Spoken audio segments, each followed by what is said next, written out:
Vamos a estudiar los cálculos estequiométricos. Primero vamos a dejar en claro algunos conceptos básicos, como qué es una reacción química y una ecuación química, términos que parecen lo mismo, pero significan cosas distintas. La reacción química es el proceso mediante el cual una o más sustancias se transforman en nuevas sustancias. Eso es una reacción. La ecuación química es la representación de esa reacción en el papel o en el pizarrón.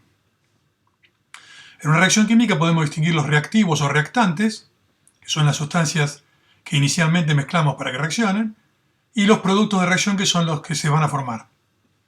Como ejemplo, que todo el mundo conoce, es el caso de que calentamos suficientemente carbón, en presencia de aire se enciende, se produce un proceso químico que se conoce como combustión. Se prende y libera calor, con ese calor se pueden calentar cosas. Entonces la representación de la reacción es que partimos de carbón y oxígeno y se forma dióxido de carbono.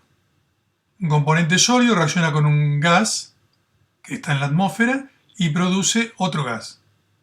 Por lo tanto, las sustancias que son productos, en este caso el dióxido de carbono, son completamente distintas a las propiedades que tienen los reactivos, carbón y oxígeno. A nivel submicroscópico, lo que ocurre es que las partículas chocan y producen rupturas de enlace y se forman nuevos enlaces. En el ejemplo que está acá es muy sencillo: átomos de carbón con moléculas de oxígeno, se producen los choques, se produce la ruptura del enlace oxígeno-oxígeno y se une el carbón con dos oxígenos. Durante las reacciones químicas, los átomos no se crean ni se destruyen, solo se redistribuyen formando nuevos enlaces, o sea, nuevas sustancias, un nuevo reordenamiento. Todos los átomos participantes de una reacción química se conservan. Es lo que se conoce como principio de la conservación de los átomos. Una consecuencia de esto es que todo cálculo estequiométrico se fundamenta en la ecuación química balanceada.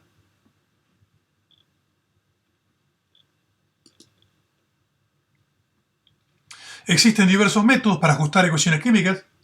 El más simple es el de prueba y error, que vulgarmente conocemos como tanteo. Se buscan coeficientes numéricos que multiplican cada sustancia de modo de balancear cada clase de átomo.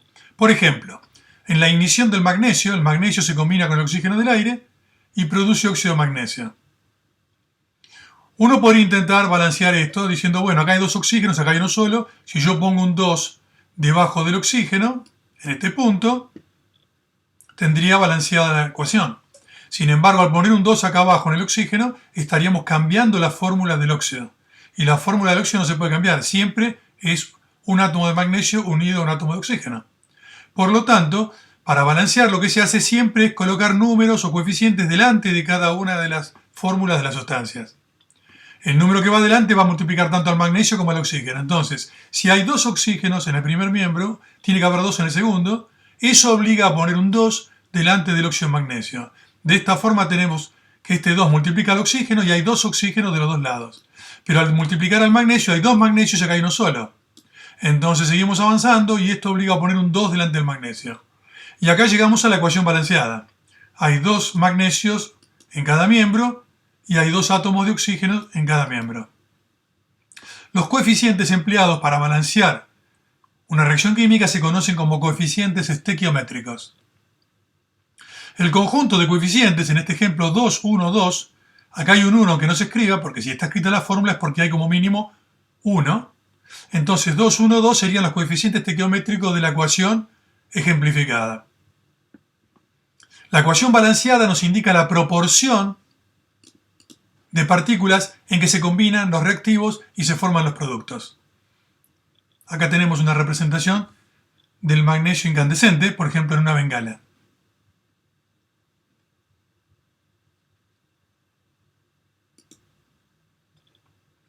Vamos a hablar de la relación estequiométrica. Decimos que dos reactivos se encuentran en relación estequiométrica si sus cantidades son proporcionales a las que indican los coeficientes de la ecuación balanceada. Los reactivos que están en relación estequiométrica reaccionan exactamente hasta agotarse, ambos, y dar los productos. Tomemos el ejemplo del magnesio con el oxígeno. Situación 1. Partimos de 2 moles de magnesio y 1 mol de oxígeno. ¿Cuánto se va a formar? La reacción nos dice que 2 moles de magnesio reaccionan con 1 mol de oxígeno y produce 2 moles de óxido de magnesio. La relación que tenemos es exactamente la estequiométrica. Justo tenemos 2 moles de magnesio con 1 de oxígeno y va a formar 2 moles de óxido de magnesio. Están en relación estequiométrica. Si tomamos el doble, esta cantidad sigue estando en la misma proporción, porque tenemos 4, el doble de 1 es 2 y el doble de 2 es 4, y si 2 reacciona con 1, 4 reacciona con 2. Y si 2 moles producen 2 moles, 4 moles producen 4 moles. Sigue siendo relación estequiométrica. O si tomamos la mitad del valor inicial, 1 mol de magnesio, 0,5 moles de oxígeno y 1 mol de óxido de magnesio que se forma, todo esto sigue siendo relación estequiométrica. Ahora, en la situación 4, si mezclamos 2 moles de magnesio y 2 moles de oxígeno, ¿qué pasa? Sabemos que 2 moles de magnesio necesitan 1 mol de oxígeno. Entonces, si pusimos 2, solamente va a reaccionar 1. Está sobrando oxígeno. Y en la situación siguiente tenemos 1 mol de oxígeno, como en el primer caso, y sabemos que 1 mol de oxígeno necesitan 2 moles de magnesio. Y acá pusimos 3. Entonces van a reaccionar 2 moles de magnesio con 1 mol de oxígeno, pero hay un mol que va a sobrar. En este ejemplo sobra magnesio. Cuando se está fuera de la relación estequiométrica, solo el reactivo que está en defecto reacciona hasta agotarse. Por eso es el que limita la cantidad de producto que se va a formar, y se lo llama reactivo limitante. En este ejemplo que está acá, 2 moles y 2 moles, sabemos que 2 moles de magnesio reaccionan con 1 mol de oxígeno y hay 1 mol de oxígeno. Por eso debería formarse 2 moles de magnesio forman 2 moles de óxido, 2 moles de óxido. Acá sabemos que el que reacciona completamente es el oxígeno, porque hay exceso de magnesio. Entonces, 1 mol de oxígeno produce 2 moles de óxido, esto debería producir 2 moles de óxido de magnesio. En la práctica, lo habitual es que al hacer reaccionar dos sustancias no se encuentren en relación estequiométrica. Por ejemplo, si hacemos esta reacción partiendo de 20 moles de magnesio y 20 moles de oxígeno, ¿qué sabemos? 20 moles de magnesio van a requerir 10 moles de oxígeno, porque vemos que los moles de oxígeno que reaccionan con el magnesio son la mitad. Por cada 2 moles de oxígeno necesitamos 1 de magnesio, 20 necesitan 10. Entonces van a reaccionar 10 de oxígeno, está en exceso, y 10 van a quedar sin reaccionar. Y entonces se van a formar 2 moles de magnesio, dan 2 moles de óxido, 20 moles de óxido de magnesio van a dar 20 moles de óxido de magnesio. El magnesio es el reactivo limitante, se agota completamente y es el que me dice cuánto se va a formar de óxido de magnesio. Si los dos reactivos están en relación estequiométrica, ambos se comportan como reactivos limitantes. Para determinar la cantidad de producto que se va a formar en una reacción, siempre se calcula todo a partir del reactivo limitante, porque es el verdadero reactivo que reacciona hasta agotarse. El reactivo que está en exceso no puede reaccionar completamente porque le falta el otro reactivo.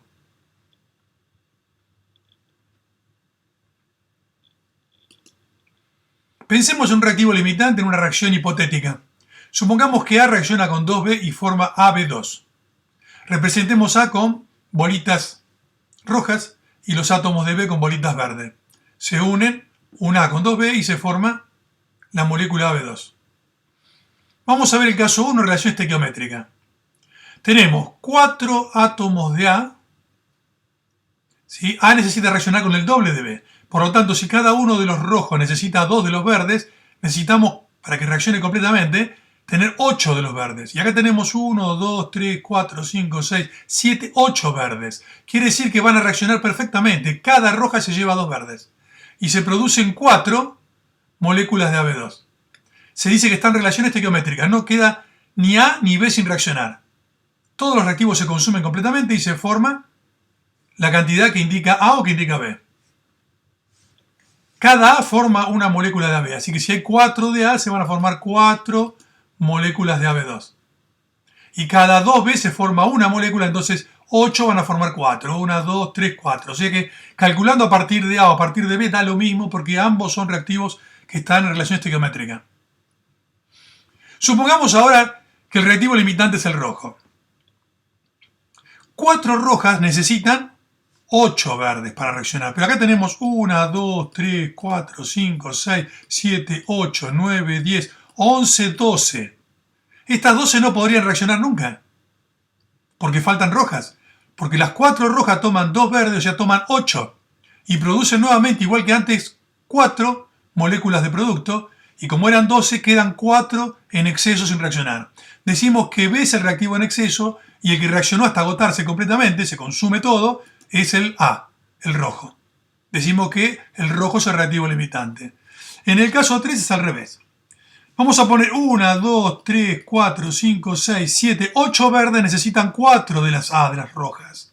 Y acá hay 1, 2, 3, 4, 5, 6, sobran rojas.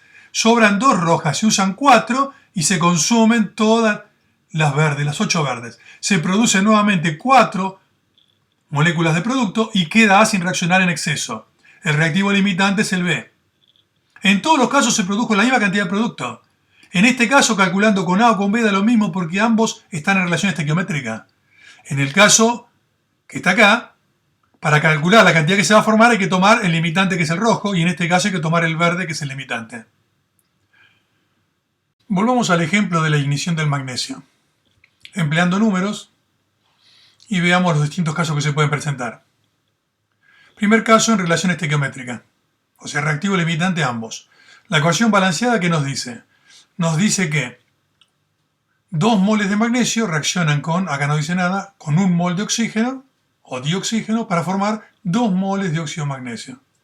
También podríamos pensarlo a nivel atómico que 2 átomos de magnesio reaccionan con una molécula de oxígeno, pero en la práctica, como usamos gramos, en general conviene pensarlo como que son números de moles. Entonces, 2 moles de átomos de magnesio reacciona con 1 mol de moléculas de oxígeno y produce 2 moles del óxido de magnesio. Si partimos de 2 moles y 1 mol, relación estequiométrica, reaccionan totalmente, porque reaccionan 2 a 1, reaccionan 2 moles de magnesio y reacciona 1 mol de oxígeno. Entonces van a formar 2 con 1 forman 2, van a formar 2 moles de óxido de magnesio. Y estos dos quedan 0 y 0, no quedó ninguno sin reaccionar. Reactivo limitante serían ambos, porque están en relación estequiométrica. Caso 2, exceso de oxígeno. Ponemos 2 moles y 2 moles. Sabemos que reacciona 2 con 1, entonces estos 2 moles reaccionan con 1 mol de los 2 oxígenos. Entonces queda 1 mol de oxígeno en exceso sin reaccionar, pero los 2 moles de magnesio reaccionaron completamente, por eso queda 0.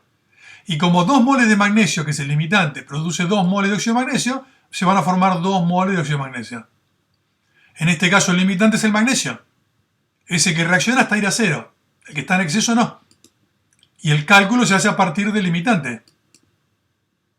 En el último caso, el limitante va a ser el oxígeno. Ponemos 3 moles de magnesio y 1 mol de oxígeno. 1 mol de oxígeno reacciona con el doble, con 2 moles de magnesio. Así que reacciona 1 mol y acá reaccionan 2 moles. Al reaccionar 1 mol y había un solo mol, quedan 0. Al reaccionar 2 y haber 3 iniciales, queda 1 mol en exceso sin reaccionar. Pero el producto se calcula no a partir del magnesio, sino ahora a partir del limitante. Porque ¿qué pasa si usamos el magnesio? Si 2 produce 2, 3 deberían producir 3 moles. Pero eso es falso, porque estaríamos considerando que los 3 moles de magnesio reaccionaron completamente, y eso es falso. Reaccionaron solamente 2. Por eso siempre decimos que para calcular el producto usamos el limitante. El oxígeno sí sabemos que reaccionó todo, se agotó, quedó 0. Entonces 1 mol de oxígeno produce 2 moles de óxido de magnesio, y si reaccionó 1 produjo 2 moles de óxido de magnesio. Entonces, pasamos en limpio lo mismo. La cantidad de producto que puede formarse mediante una reacción química se calcula solo a partir del reactivo limitante. Y siempre basándonos en una reacción química que tiene que estar la ecuación perfectamente ajustada.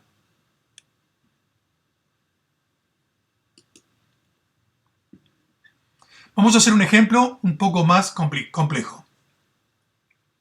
Se hacen reaccionar 2,40 moles de hierro metálico con 5 moles de dicloro.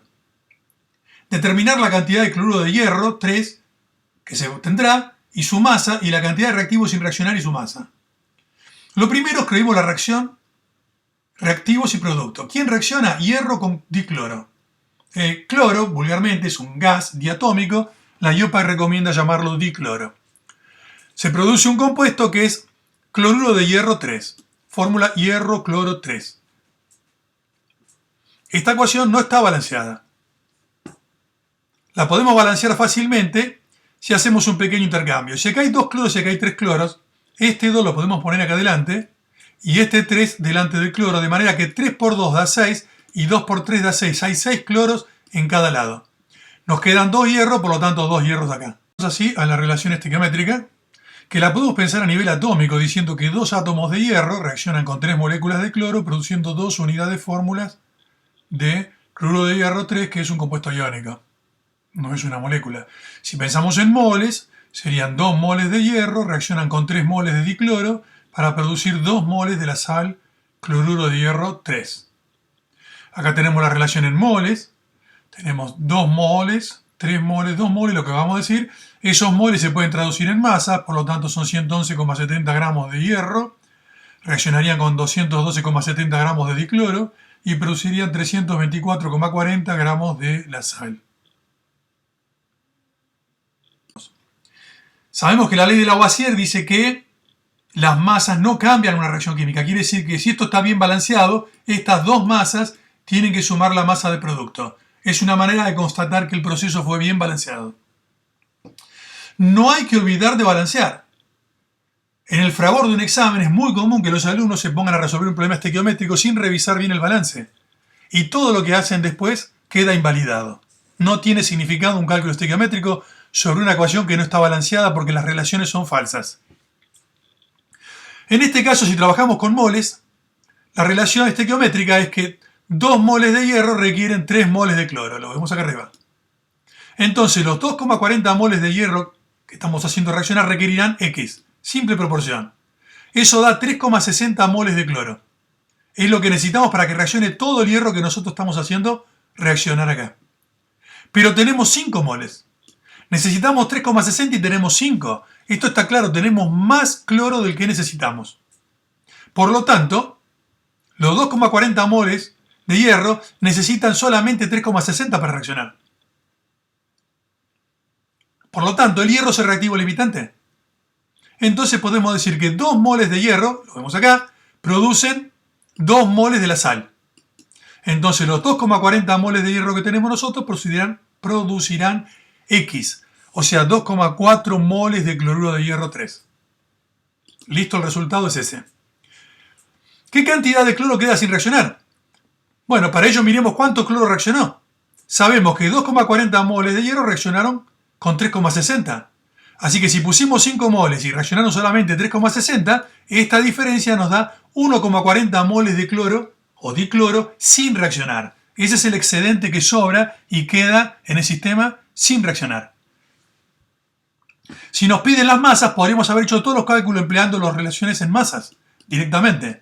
Como ya tenemos los moles, es más fácil pasar a gramos, simplemente porque si yo tengo el número de moles, multiplico por la masa de cada mol y se acabó.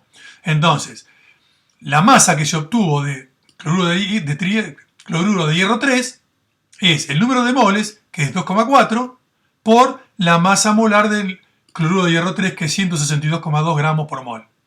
Si mol con mol se simplifica y nos da el número de gramos. Como hay que ajustar a 3 cifras significativas, son 389 gramos. Y la masa de cloro que quedó sin reaccionar es lo mismo. Se toman los moles de cloro que quedaron sin reaccionar, 1,40, por la masa de un mol de cloro 2. El cloro 2 es 70,9 gramos por mol. Se simplifica mol y da 99,26. Ajustamos a 3 cifras, 99,3 gramos de cloro sin reaccionar. Es un problema completo donde aplicamos un poco todo lo visto.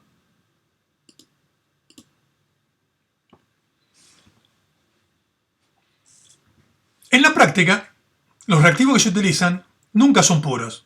Aunque la etiqueta a veces dice puro, son reactivos que rondan en el 99% su pureza, pero nunca es exactamente puro.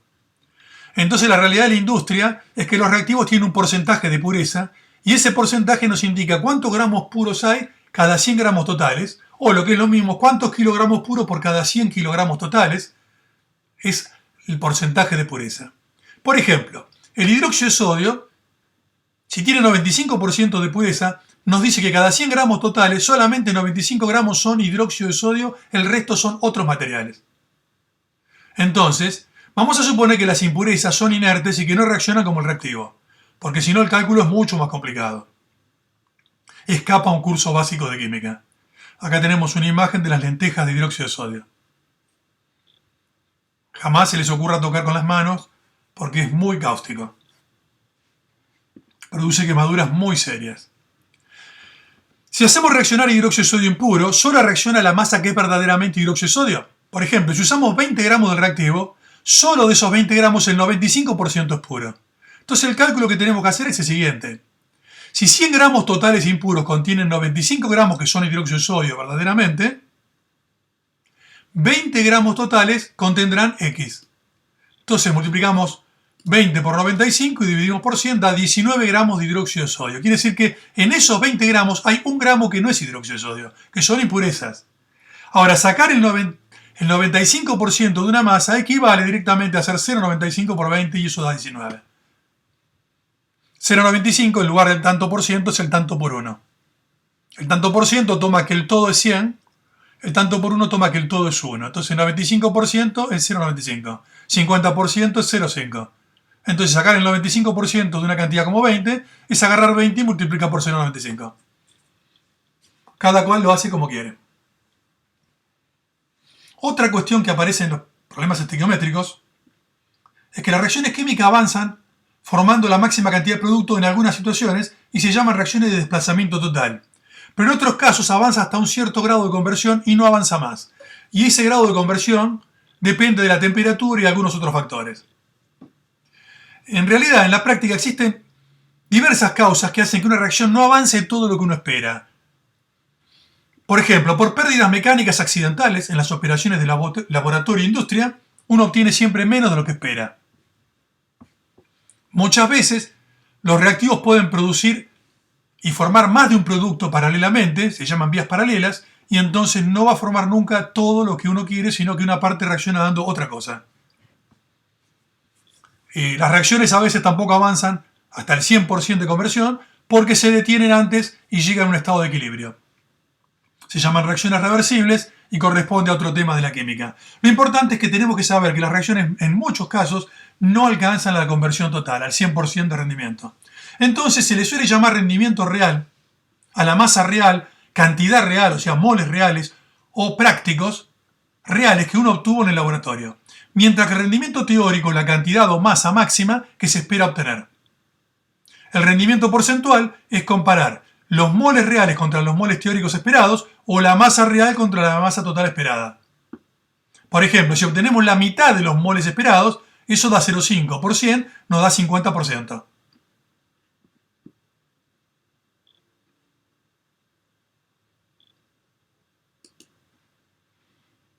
Entonces ahora vamos a hacer un par de problemas como ejemplos de aplicación de todos los conceptos que estuvimos viendo.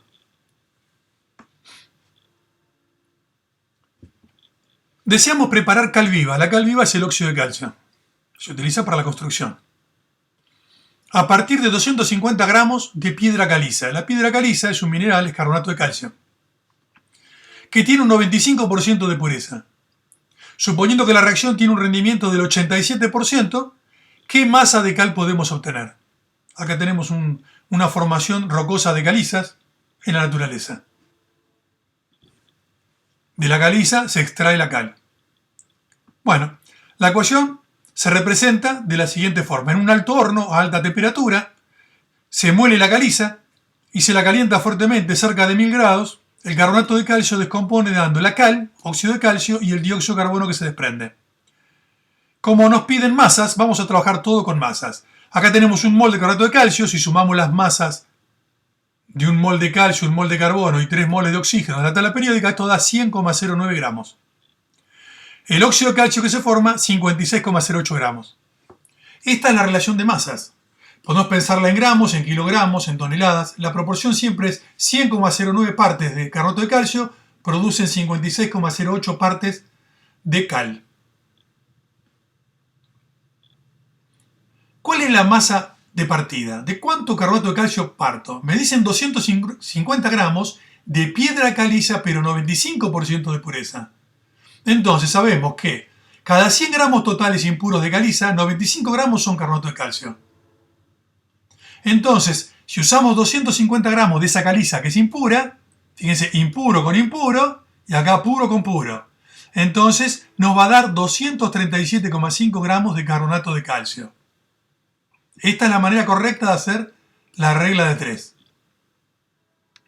O sea que en estos 250 gramos de caliza tenemos solamente 237,5 gramos de carbonato de calcio. Si miramos los datos, todos tienen 3 cifras significativas y vamos a tener que redondear con 3.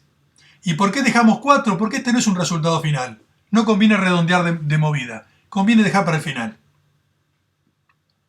Entonces, mirando la estequiometría, vemos que 100,09 gramos de carbonato de calcio producen 56,08 de cal. Entonces, nuestros 237,5 gramos verdaderos de carbonato de calcio van a producir X, 133,07 gramos de óxido de calcio. Esto si el rendimiento fuera ideal, 100%. Pero nos dicen que el rendimiento es el 87%. Entonces, cada 100 gramos teóricos se obtienen 87 gramos reales, prácticos o verdaderos. Entonces, los 133,07 gramos esperados permitirán obtener X. Y obtenemos una cantidad menor, hay una pérdida. Y obtenemos 115,77. Acá sí redondeamos a 3 cifras y esto se redondea, como acá es un 5 mayor que 5, es un 7, lo redondeamos a 116 gramos de óxido de calcio. Esa sería la verdadera masa que obtendríamos en este proceso.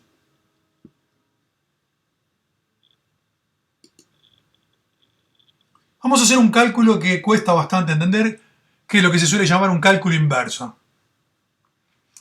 Si se desean obtener 20 gramos de cloro o dicloro gaseoso, partiendo de dióxido de manganeso del 90% de pureza, utilizando exceso de clorhídrico, o sea, todo el que sea necesario, determinar la masa de dióxido de manganeso a emplear si la reacción rinde 75%. O sea, acá ya me dice lo que quiero obtener. Yo quiero obtener realmente 20 gramos.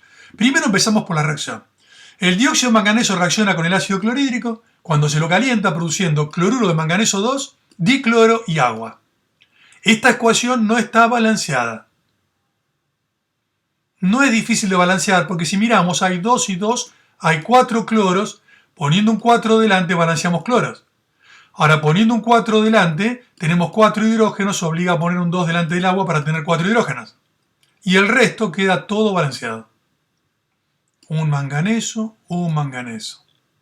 2 oxígenos, 2 oxígenos. 4 hidrógenos, 2 por 2, 4 hidrógenos. 4 cloros, 2 y 2, 4 cloros. Vamos a trabajar con masas y no con moles porque acá todos los datos vienen en masas. Bueno, un mol de dióxido de manganeso son 86,94 gramos. Ojo, si tuviera un coeficiente delante, 2, 3, 4, este número va multiplicado por 2, por 3, por 4. Porque no tendríamos un mol, sino 2, 3, 4 moles. Acá es un solo mol, son 86,94 gramos. Acá no ponemos nada porque está en exceso, así que el reactivo limitante sabemos que va a ser el óxido de manganeso. Cuando nos dicen exceso de un reactivo es porque el limitante es el otro. O sea que este va a reaccionar hasta agotarse porque no le va a faltar clorhídrico. Cuando reacciona va a producir 70,90 gramos de cloro. Bueno, nosotros queremos obtener 20 gramos reales. Si calculáramos para obtener 20, obtendríamos menos porque hay una pérdida. Si rinde el 75%, quiere decir que hay una pérdida del 25%. Entonces calculemos al revés. Nosotros sabemos que 75 gramos reales provienen de haber querido obtener 100 gramos teóricos que no se logró, porque hubo una pérdida del 25 y se obtuvo 75. Entonces lo que queremos nosotros son 20 gramos reales. Entonces los reales tienen que ir debajo de los reales. Si para 75 reales hay que tratar de preparar o pensar como si se prepararan 100 teóricos, para nuestros 20 gramos reales serían X los teóricos. O sea, habría que pensar como para preparar 26,7 gramos para que después que se pierda el 25% nos queden realmente los 20 gramos que nosotros queremos. Al final redondeamos a 2 cifras porque los datos vienen todos con 2 cifras. Todavía no necesitamos redondear. Bueno, sabemos que por la estequiometría 70,90 gramos de cloro vienen de 86,94 de dióxido de manganeso. Entonces, estos gramos teóricos que nosotros esperábamos vendrían de 32,7 gramos de dióxido de manganeso, si fuera puro. Pero nos dicen que el dióxido de manganeso es 90%. Entonces, ¿qué quiere decir eso? Que 90 gramos puros de dióxido de manganeso están en 100 gramos totales impuros. Entonces, lo que necesitamos nosotros, que son gramos puros, 32,7, van a estar en X del impuro. Y tenemos que usar más cantidad, 36 gramos, redondeado a 2 cifras. ¿Por qué más? Necesitamos 32,7 gramos para que reaccione y nosotros tenemos que poner un poco más porque es impuro. Si tomamos esta masa del dióxido que tenemos, que es 90% de pureza, va a reaccionar solamente el 90% de 36, que es 32,7. Es un cálculo al revés. En la primera vez que se ve no es fácil de comprender. Hay que meditarlo mucho. Hay que meditarlo mucho. Esto es como si hay una caja de billetes y en el medio hay billetes falsos. Si uno quiere sacar 100 billetes verdaderos y saca justo 100, va a sacar menos porque va a sacar en el medio billetes falsos. Hay que sacar más de 100 para que queden 100 que sean verdaderos. El razonamiento es el mismo. El cloro es un componente bastante tóxico, es un gas, acá está presurizado y se ve en el fondo el cloro líquido y el cloro gaseoso verde amarillento. Gas que se usó en la guerra y que es muy tóxico, afecta a las vías respiratorias. Un poquito de química no viene mal. Se pueden hacer muchos problemas, hay variedad de problemas estequiométricos, pero la estequiometría es algo muy básico, se basa en las ecuaciones balanceadas, trabajando con moles, moles y moles, o gramos y gramos, o moles y gramos. Lo importante es trabajar sobre la ecuación balanceada. Son proporciones, en definitiva las reglas de 3 simples son proporciones matemáticas. Es un tema que se domina después de hacer mucha ejercitación, y hay mucha variedad. Lo importante es tratar de hacerlo entendiendo lo que está pasando.